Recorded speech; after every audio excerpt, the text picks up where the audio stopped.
Good afternoon, everybody, and welcome to this Friday's webinar. Great to see people arriving now, people we know, people we've trained.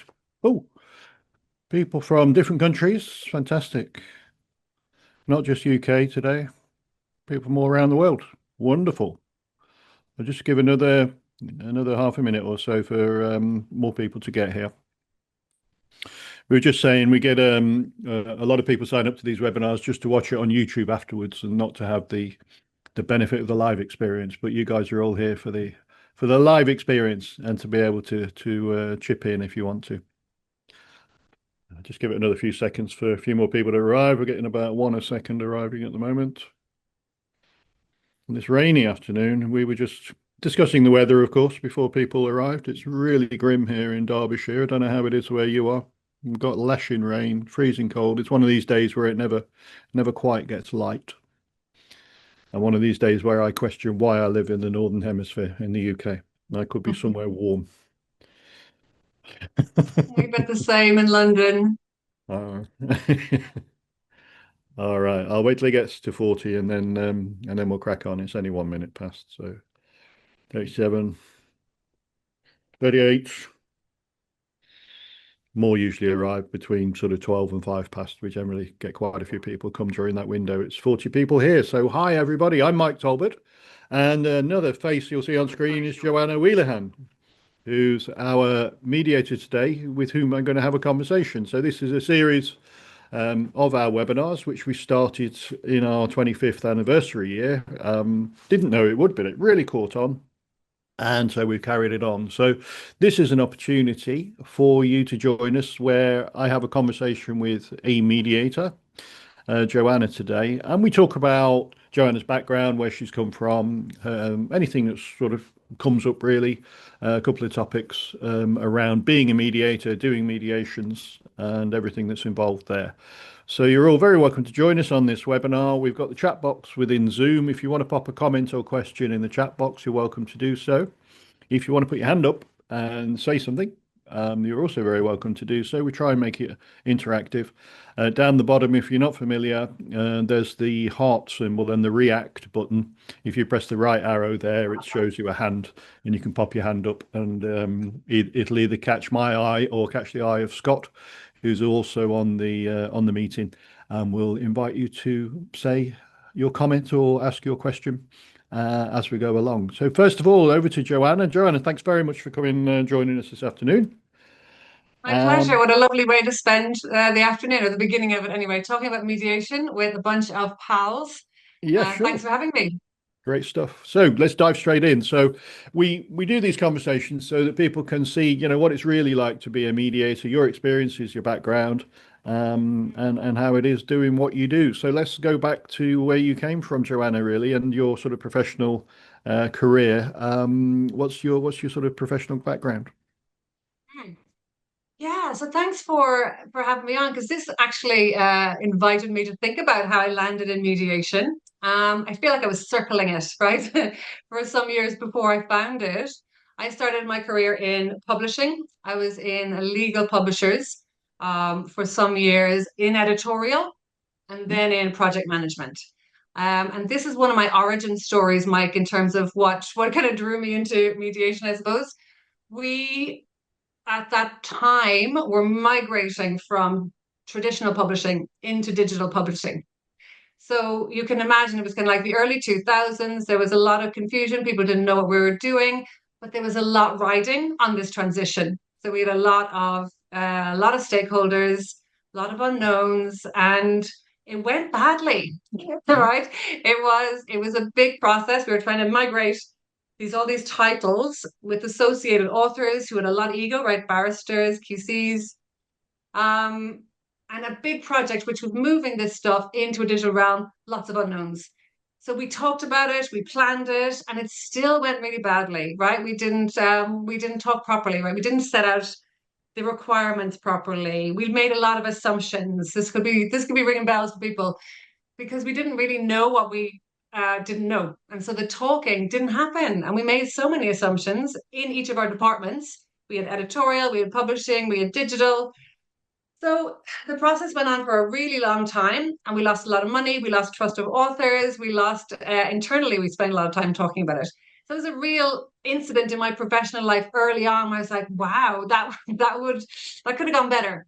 But we learned a lot of lessons. But I suppose the things that we do when we're in conflict, we did a lot of that, right? We made assumptions. We didn't talk. We didn't sit down, and we also lost our tempers when things didn't go right. Mm. And yeah, we were up against the clock. So yeah, I think about that quite a bit and what I would do differently now in a role Mm. of project management. So that was kind of where I think the communication and what we don't do well, that always sticks with me in terms of what I do now. Mm. And my second origin story is when I found out about mediation as a thing. I didn't know it existed really, or I associated with family. I thought it was like for people getting divorces or family splitting up. Um, and in my early 30s, this was either a late quarter life crisis or an early midlife crisis. I started playing roller derby. Do you know what that is? Yeah. You do. Yeah. Okay. For those of people who don't know what it is, it's a full contact sport on roller skates. Yeah. There's 100 women playing this sport from lots of different countries, lots of different communities coming into it. So there was loads of conflict. We had lots of committees as well. We had fundraising, we had uniforms, and we had a mediation. So we had a mediation committee, which I joined, and I found, wow, we did lots of things wrong. Now I can see some of my delegates from courses I've run. We didn't do things by the book. Certainly, I'm not sure we created totally safe spaces or we didn't have confidential environments, but we're definitely trying to have better conversations where people weren't talking, weren't listening, and we're certainly in a lot of conflict. Yeah. So since then, those two kind of like origin stories, I suppose I've been doing this kind of work for about 12 years, I would say, like fully focused on workplace conflict, offering mediation, offering training, training folks up to be mediators in the workplace and other contexts, and being a kind of conflict resolution consultant as well. So it's also going upstream to see Mm. why and how people fall into conflict. And Mm. is there stuff that we can do further upstream? Because Mm. mediation will happen where things have gone pear-shaped, let's say. Sure. So you've been in the field long enough, perhaps, to see trends, Johanna. So where do you think we are? Has conflict stayed steady over this time that you've been involved, or? Mm. So a couple of years ago, I was asked to talk to this exact topic for some ER folks, and I made a little presentation, and I just kind of revisited that ahead of this chat, Mike. So what I was talking about, there was like four kind of topics I thought, and that was, I think we're just coming out of lockdown, coming out of COVID. Yeah. Lots of like reshakes, I suppose, or reshufflings and reimaginings of workplaces. Um, what was coming up then and still comes up in the training room and in mediation is generational differences, right? How different folks are showing up in the workplace, what they expect, the boundaries of it. Yeah. I think we can have some kind of like, let's say, light-hearted conversations about generational conflict, right? Because we all show up in different ways with our different expectations. And it's just a different way of, it's a way of experiencing life and different stages of it. What we say. So I think that's an interesting conversation to have, and it certainly does bring conflict in the workplace. Um, the workplace is also, I think, become increasingly a place where people want to express themselves more fully. They want it to be a reflection of their own personal values. Especially I would say kind of, mm, people coming up, in the last 5, 6 years, where potentially kind of challenging conversations are happening across society. People want them represented in their workplace as well, right? Yeah. Dare we That's a mention challenge. dare we mention Generation Z? I love it. I love that. Yes, absolutely. Let's do it. I think there's Mm. another one now, isn't it? Alpha is showing up too. Alpha now. Um, what do we have to say about it? I think, and I now we have like maybe 5 or 6 generations in the workplace. I think what's interesting, and you'll probably share this perspective, though I don't want to speak for you. Mm. I hear in the training room and in mediation, you know, there's entitlement here, there's no boundaries, there's all this kind of stuff. But then you also, as you have the privilege as a mediator, to be sitting down with those as well and hearing their challenges. Mm. Um, one that sticks with me is a mediation from some years ago. It was online. And we had one very senior member of staff in the NHS, like thinking they're a little snowflake. They never show up to the office. We all have to be in the office now. When I spoke to the other person, I said, "Well, it's dirty. It's dirty in the office. I have asthma, and it triggers my asthma. There's a Why would I show up for into a workplace that doesn't respect me and how I need to work?" And I thought it was very interesting that the more senior member was like, "This is the NHS. We have to, everyone has to just hunker down and put up with it." We're kind of like one of the kind of trenches mentality. And the more junior member of staff, so I'm not there for that. I'm there to do this work. So yeah, interesting. I think Yeah. that's kind of my one of my stories Yeah. around Gen Z. I feel like they have good, healthy boundaries about what they will accept in the workplace. Um, and I kind of love that for them. Do you? What do Me you think too. about that, Mike? Me too. As the father of two of them, Mm, and I think, great, you've got a voice, and I'd like to hear it. And yeah. I enjoy the fact that people want to bring their whole self to work, that they want to say, here's who I am actually, and how I want to do the job, and here's how I want to interact with, and be around other people. And yeah, I want the dialogue. So our job as mediators becomes just making that dialogue happen, getting people talking.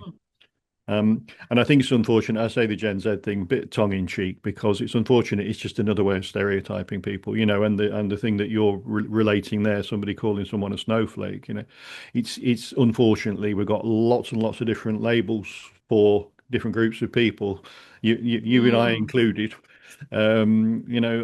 where we stereotype people and believe you're like mm. this because you're in this group, or you think this way because you're in that group. So. Um, Zippy's rubbing it in, telling us it's nice and sunny in there, Nairobi there, just by the way. Thanks, Zippy. You're great. Oh, we could use some of that. So lots of ways of stereotyping people. Do you think conflict is still on the up, on the increase Oh, in it the depends workplace? the day you ask me, I think. I think it seems to be a growth industry, unfortunately. Mm. Uh, I I hope it's becoming more mainstream. I suppose I would say that. I think HR, I think senior leadership are more inclined to use mediation or less formal ways of resolving conflict. Yeah, I still don't think conflict is budgeted for. I don't think people plan for conflict, right? Which is a shame because it comes. So there is always conflict. How do you kind of deal with it in a really, I suppose, robust but also collaborative way? Um, I feel like there's a bunch of conflict to come. I think there's also, not sure if you're noticing this, the pace of work, the rate of work that people are being asked to deliver seems to be yeah, just off the charts. I'm talking to friends, I'm talking to, colleagues, I'm talking to people in mediation and training. It seems quite relentless. absolutely. And And I'm people, not sure if that's just since COVID. yeah, you and I have spoken about it recently. It's less time to process and reflect. It's just the next thing the whole time. Um, and for me, I'm developing a bit of a special interest in neurodiversity in the workplace, and talking about how people, in particular with ADHD and autistic individuals, how they can get more drawn into conflict because of a misinterpretation of some of the behavior traits Mm, that goes with those conditions, and how also on the other side how we can adapt the process to better deal with, or to better address and include people who are neurodivergent. And this thing about time to process and reflect, we know that the nature of neurodiversity is that there's simply a greater difference between your strengths and your weaknesses, things that you're great at and mm, things that you're not so great at. And one of the things that people with ADHD in particular need is just a bit of time just to breathe, and having completed a task, to mm, take a breath or two before you move on to the next task, not to have too many incoming demands the whole time. mm, A friend who has ADHD described it as, there's no deficit in my attention. It's just that I've got six radios going on in my head, and I got to decide which one to tune into moment to moment. And I need a bit of time just to decide which one I'm listening mm. to. The modern workplace Mhm. doesn't facilitate that. And No, it's an ingredient. I wouldn't say a recipe, but it's an ingredient in the recipe for conflict. 100%. Um, Yeah. So, I think the modern workplace, many modern workplaces where people are on site, are open plan. And you have that constant draw on your attention. Adam Grant talks a bit about this, how the open plan office is absolutely it's surprising that anyone gets any work done whatsoever because it's so poorly designed for us to do good concentrated work before you add in emails and teams and other kind of draws on your cognitive kind of energy as well. yeah. So yeah, we're up Yeah. against it in terms of conflict in the workplace. So, and again, where does that lead to? So, because of those great big open plan workplaces, and I noticed a trend for that round about the early noughties, especially in public sector organizations. And it proved cheaper, lower maintenance, easier to manage to have people in. There were some buildings I used to go to regularly. There's one in Birmingham that sticks in my mind, and one in Leeds as well, where the whole floor was one office. And at the end, they had these glass screens behind which was the meeting space. So they didn't actually have meeting room. Well, there were meeting rooms, but they were visible to the whole of the open plan office. Um, and when conflict arose and when mediators came in, they would try and put it in the the glass goldfish bowl down the end of the open plan Oh office so dear. everyone could see and everybody knew what was going on. And as we know, in some That's workplaces, the conflict is far more interesting than the work itself, so it was very difficult to get on with mediation and very distracting for people. But one thing I was going to say absolutely. about the open plan office is that what do people do? They put headphones on. Mm, And then, all sorts of things grow out of that. He's not interested, he never mixes, she's antisocial, he's this. mm, And then we get more suppositions and more conflict. Yeah, yeah. You absolutely. kind of notice it in our society at large, right? Whenever you're moving on public transport or even through just streets, rarely are people engaging fully in society anymore. They're plugged into their own thing as some protection of peace for sure, of course. But then you're missing. There's no connection. There's no unity. We're missing Mm, that in society as well. yeah. So we're talking about the ingredients for conflict. We're talking about some of the things these days that are Mm, behind the evidently increasing amount of workplace conflict and the evidently growth industry of workplace mm, mediation. And when mm. we're going into situations, it's really helpful, really useful to have knowledge of, as you put it, the upstream factors. How did we get here? Mm. How did we get to Yeah. this place? And as mediators, we work in the here and now of the mediation session and try and get the dialogue going right where we are. But a knowledge of how we arrived here is really important, Mm. working with those complex situations. I wonder if you find So a one question for more. you. Mm. Just another point on that is before we go into the next bit, I think the workplace itself, right? So the workplace is no longer, those open plan offices you were talking about. Oftentimes workplaces are now remote. And it's Gosh. an interesting time to be thinking, I think, about workplaces, as I think the civil service is no longer inviting people back in, but there is now a Mm, recognition of there's 3 days in the office. And people have certainly built up their lives and habits and routines around being more remote. So that's another element that's causing conflict in relationships where people have set up their working life to be not having to go into the workplace. mm, That's also causing some rifts and absolutely. Yeah. rejiggles. Yeah. Absolutely. And there was, after the lockdowns, when most people went back to work, for us, we got proper busy because there were conflicts Mm, around who was furloughed and who was not, who's now back in the mm, office and who isn't. There were folks yeah. who were back in the office who wanted to be at home, and there were folks who were told stay at home who wanted to be back in the office. Yeah. There's a Yeah. lot of that going on, including the things that arose from using Zoom and Teams and stuff like that, including a few disputes that we mediated where comments inadvertently ended up in a chat box visible to all, which were intended to be private comments. The analogy of whispering to a colleague in a meeting and it gets Mm, overheard. So all those things were there. So yeah. my question really is about, the complexity of situations that we deal with as mediators. Some are very, very Mm, complex. Some mm. appear complex. Do you ever feel as if situations are presented to us as mediators and we're told they're complex, but actually when we get in there, it's not that complex at all? Ooh, yeah. I suppose there's a lot of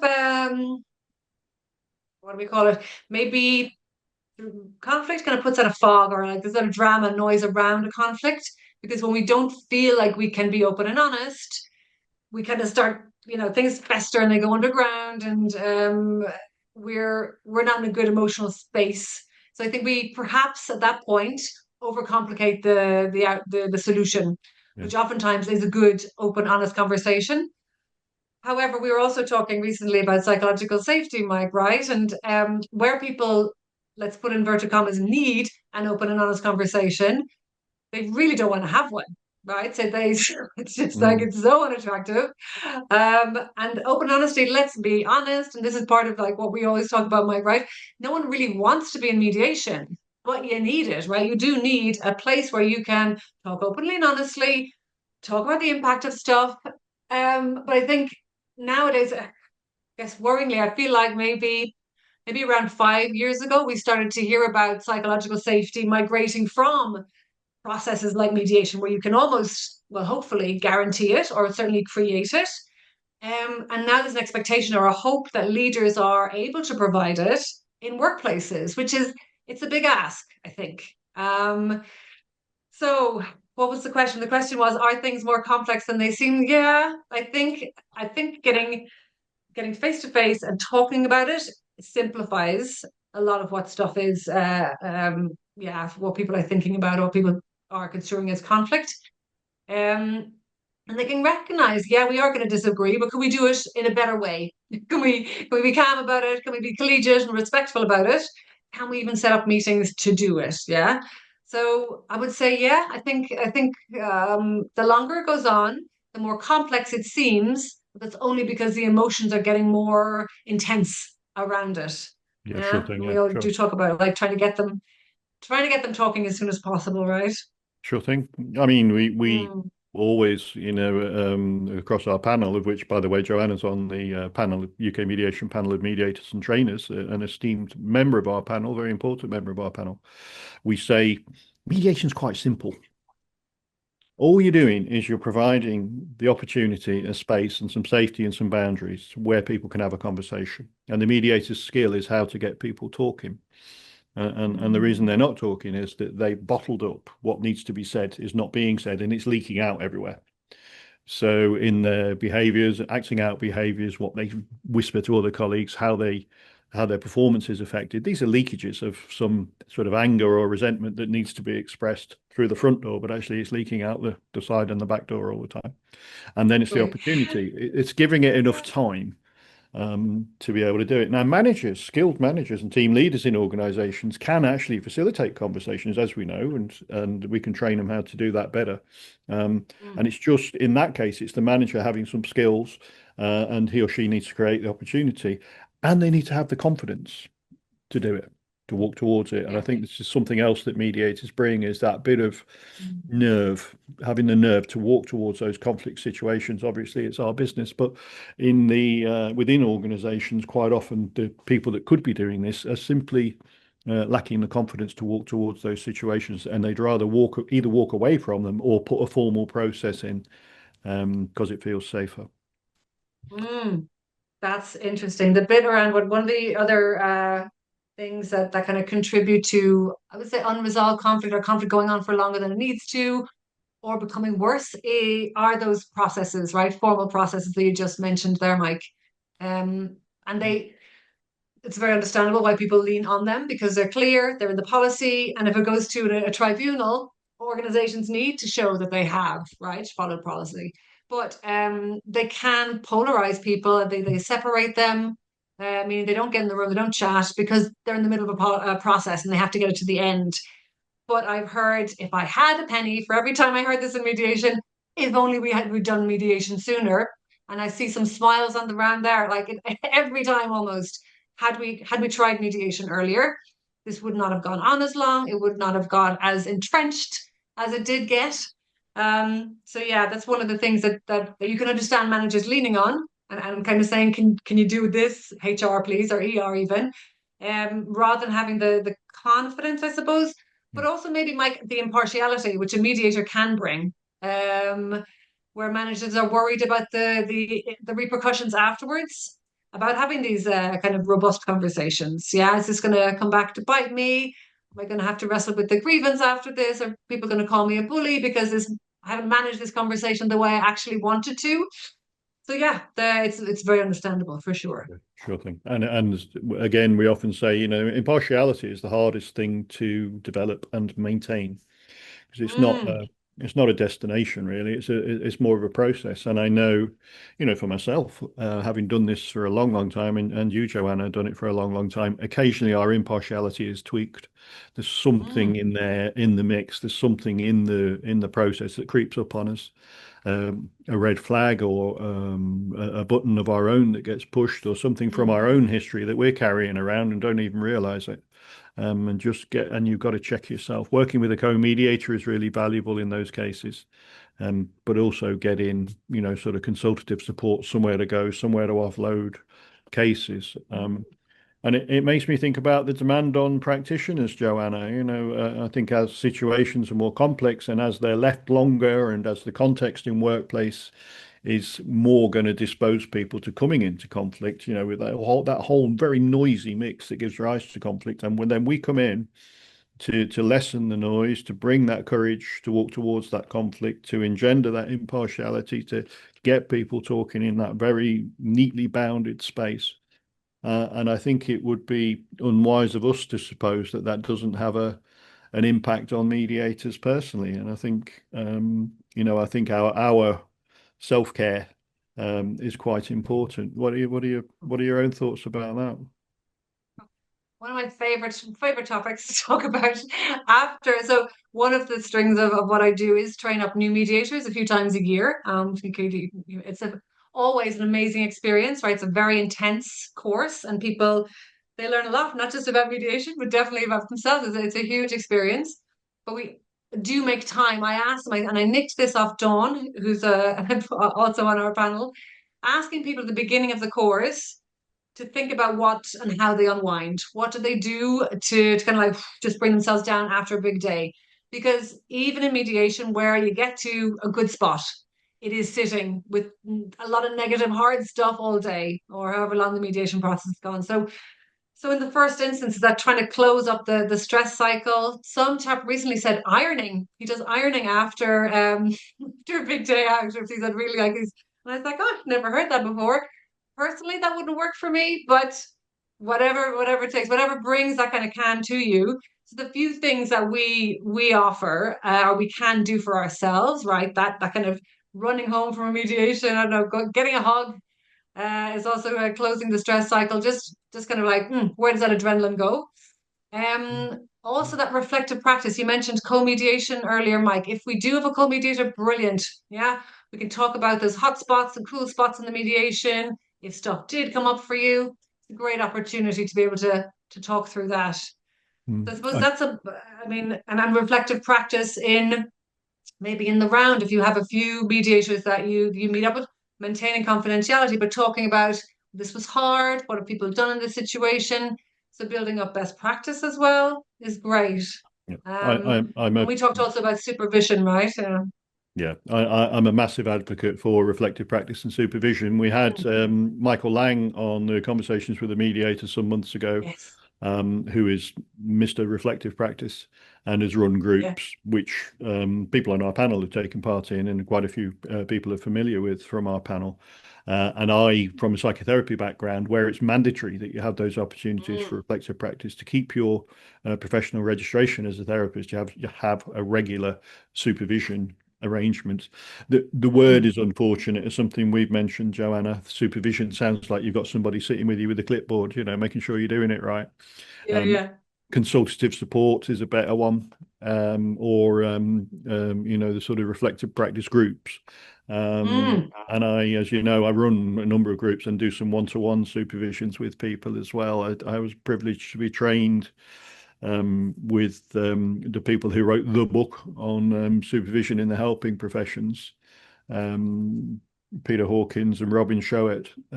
Amazing book, and yes. I trained with them personally right back in the noughties when I was still doing psychotherapy. It's so important for mediators to have somewhere to come and offload your stuff. because we gather it up otherwise. And I think we can, because we work alone as mediators as well. I think we Mm, can. We need to have a bit of a somebody hold a bit of a mirror up from time to time, and so we can see what we're yeah, doing.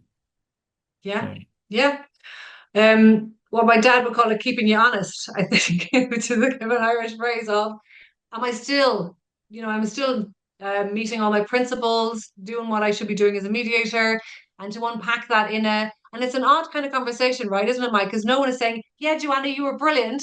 They're saying, Joanna, what was that like?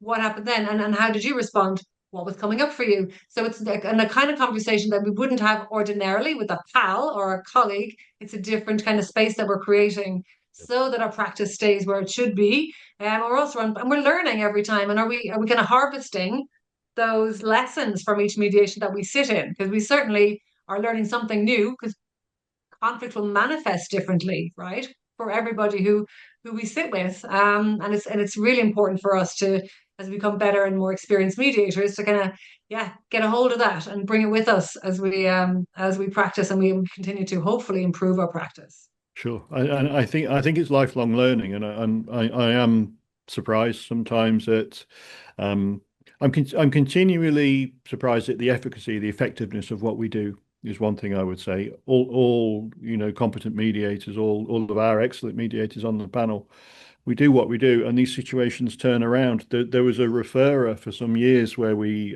did a lot of cases within a particular university, and where they were a particular branch of those disputes, the referrer would ask me to go in only because she knew me from years ago, not because I'm amazing. It's just she knew me and was familiar with me. But these situations would turn around, and the referrer would say to us, or say to our case managers, "What did you do? Because we've had this for 2 years and we got nowhere." I mean, my answer is Magic. my answer is very little. You were probably doing too much. Yeah, yeah, yeah. So it's the effectiveness that I'm surprised about. However, I'm also surprised about not surprised about, but struck by how people behave when they're in conflict. Mm, All of the things that come out, all the things we know about. But I've mm. got, if you had a pound for the all the time, or a fiver maybe these days, where every time somebody said, "I wish we'd have tried this earlier," I think I'll have a fiver as well for the amount of times that people say to each other in a mediation, the two parties will say, "Oh, that's what you've been saying. Oh, Mm. I thought you meant X, and actually you meant Y. Oh, I see. Or why didn't you say?" And the other person says, "I have said. I've been saying it for 3 years." So that's my fiver comment. Okay. Yeah. And I think Couple it of keeps us humble as well. Jump on the bar, like thinking of our reflective practice and supervision, is that even if we're, experienced mediators, you can still be bitten, right? You're still going to lose your impartiality in certain situations, and that fight or flight will come up for you. So this is what I always encourage delegates as well. Like, remember, this is what's going on for them, so we can extend that empathy. And then they can get to those places like you were talking about. Oh, those yeah, moments of penny dropping. yeah, excellent. Couple of comments. Scott has popped in the chat box for anybody who's interested. Is the webinar with Michael Lang, where we did a conversation with a mediator, Michael Lang from USA. That was lovely. And we also got into a chat on that one about, I'm not sure if it's on the recording, about fish and chips. Michael's wife is from Leeds, and they lived in UK for a while. And his memory, he's got a smell memory of walking into a chippy. And when the chips get wrapped in that white paper, there's a very particular, and this is what Michael remembers and misses from UK, just by the way, light up. Lovely. Light-hearted thing. He's now in the States.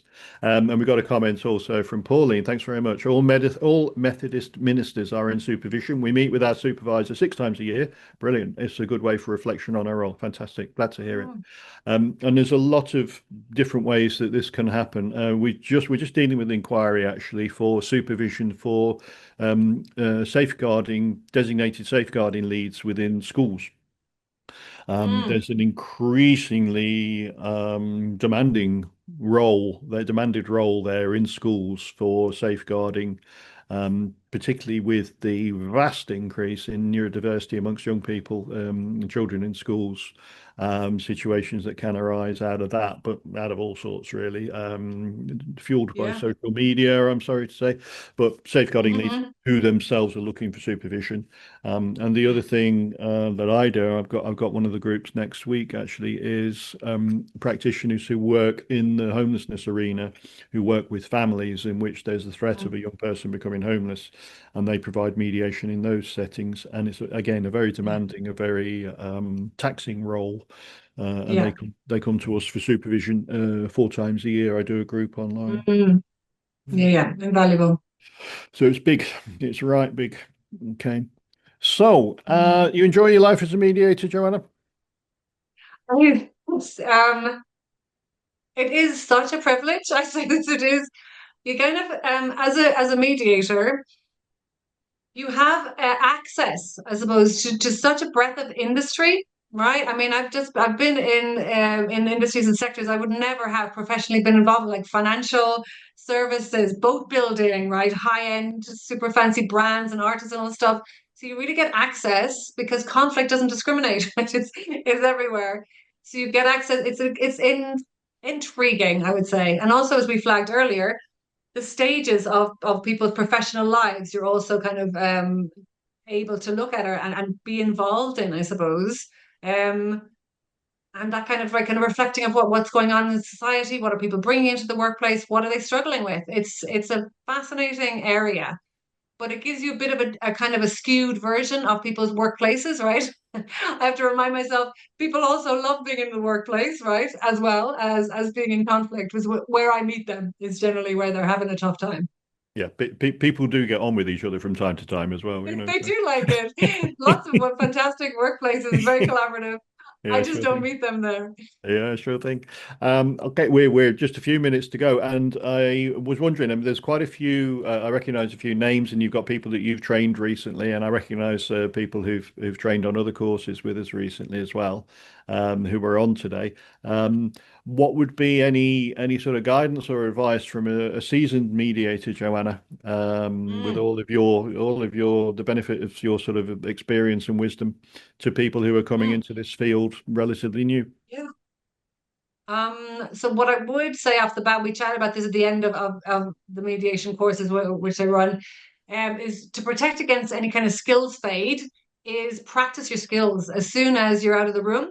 I know that when I did my training, I don't think I started mediating proper, maybe about a year and a half after that.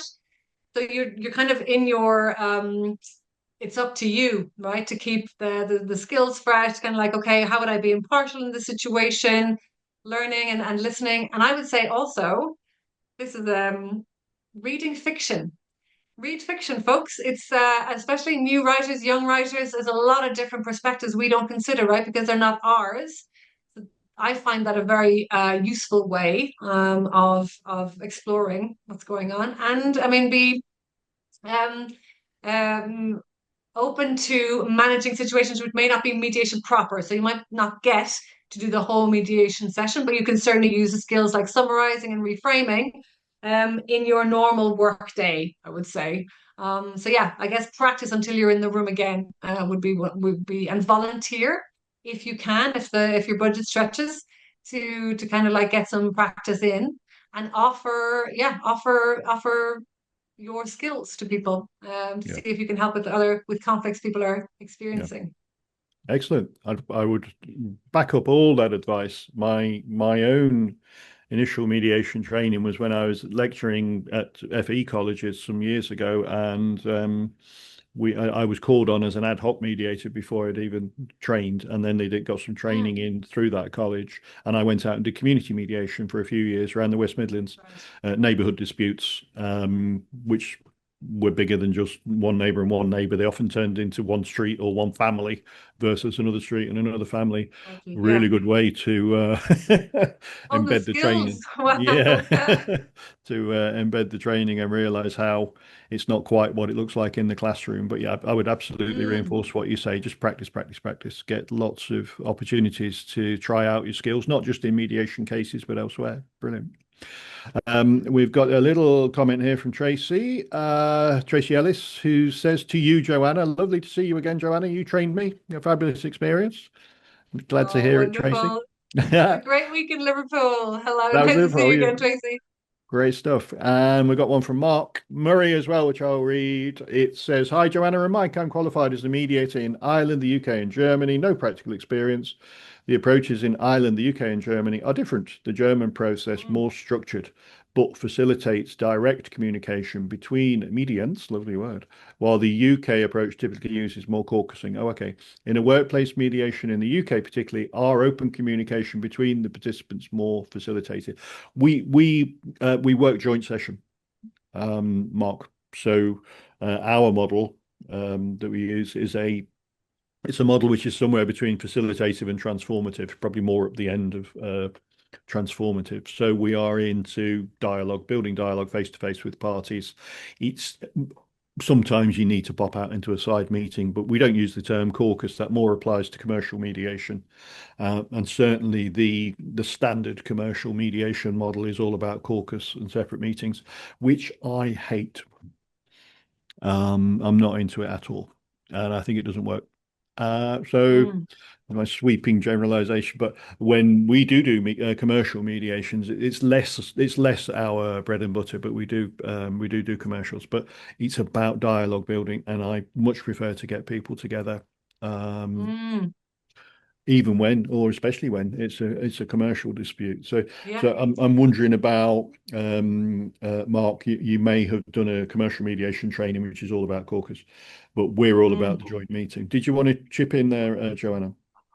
Mark, thanks for that comment. I think it's interesting the focusing what you can get done when you're not in the room, where folks are not in the room.